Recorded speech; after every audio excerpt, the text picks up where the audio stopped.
दोस्त रवि और सोम बचपन से ही साथ में पढ़े, घूमे फिरे, खेल खेले, साथ में ही खाए पिए, यानी कि दोनों की एकदम पक्की वाली दोस्ती। इतनी पक्की दोस्ती होते हुए भी दोनों के स्वभाव एकदम अलग। रवि एकदम शांत, सुलझा और विषय और वस्तु के हर पहलू पर ध्यान देने वाला, वही सोम एकदम विपरीत, यानी कि उतावला और सिर्फ रिजल्ट्स को महत्व देने वाला।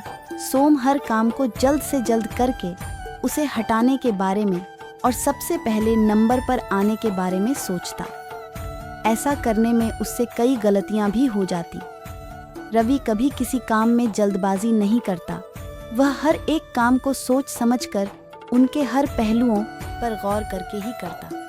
हाँ, थोड़ी देर होती, लेकिन उसके काम में कोई गलतियां नहीं होती। एक बार दोनों दोस्त लंबी दूरी से घर को लौट रहे थे। तब सोम ने कहा कि वो रवि से ज़्यादा तेज दौड़ता है। इस बात से रवि सहमत नहीं था, क्योंकि दौड़ने में तो वो भी काफ़ी तेज था।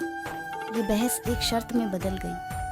दोनों ने तय किया कि वह जहाँ पर है वहाँ से उनके घर तक की दूरी अब वह दौड़कर तय करेंगे, और जो सबसे पहले घर पहुँचेगा वह विनर होगा।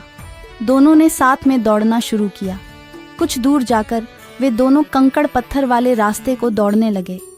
वहां पर रवि अचानक रुक गया और अपने जीते खोलने लगा। उसे ठहरा हुआ देख सोम ने मुस्कुराते हुए कहा, क्या हुआ, अभी से हार मान ली? रवि ने सोम से कहा, बिल्कुल नहीं, मैं अपने जूते में फंसे कंकरों को निकाल रहा हूँ, ताकि आगे जाकर मुझे रेस कंप्लीट करने में कोई दिक्कत ना हो।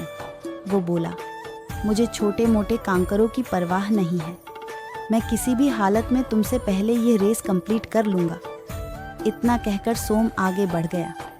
रवि ने अपने जूतों से कंकर निकाले और अपनी रेस फिर से शुरू की। अभी आधा ही रास्ता तय हुआ था।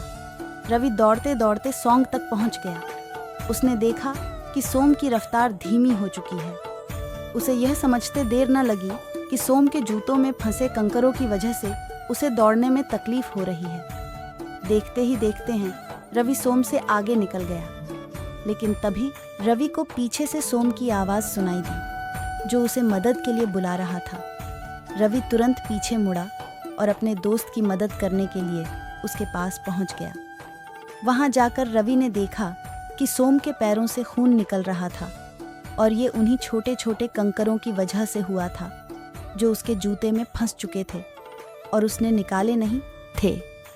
रवि ने अपने दोस्त के पैरों से वह कंकर निकाले और उसको सहारा देकर घर ले गया और उसे दवाई लगाई। सुनकर काफ़ी ज़्यादा घायल हो गया था, इसलिए उसे ठीक होने में काफ़ी लंबा समय लगा।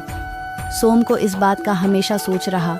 उसने सिर्फ मंजिल पर ध्यान दिया और बाकी चीज़ों को इग्नोर किया। दोस्तों, दुनिया में दो तरह की सोच रखने वाले लोग होते हैं।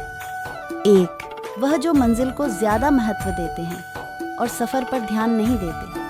दूसरे, वह जिन्हें सफ़र में भी उतनी ही दिलचस्पी होती है। वह सफ़र को भी उतना ही एंजॉय करते हैं जितना कि मंजिल को, और ऐसे लोग जानते हैं कि मंजिल तक पहुंचने के लिए सफ़र में कई सारी चीज़ों पर ध्यान देना पड़ता है, और आखिर में वही सही सलामत अपनी मंजिल पर पहुंचकर उसका आनंद मना पाते हैं। दोस्तों, एक कहानी हमने बहुत ही महत्वपूर्ण बात सिखाती है। हमें अपनी मंजिल पर ज़रूर फोकस करना चाहिए, लेकिन उस मंजिल तक पहुंचने के सफ़र को अगर हम सोच समझकर तय करें, उसका आनंद लेते हुए तय करें, तो मंजिल पर पहुंचकर हमें ज़्यादा खुशी होगी।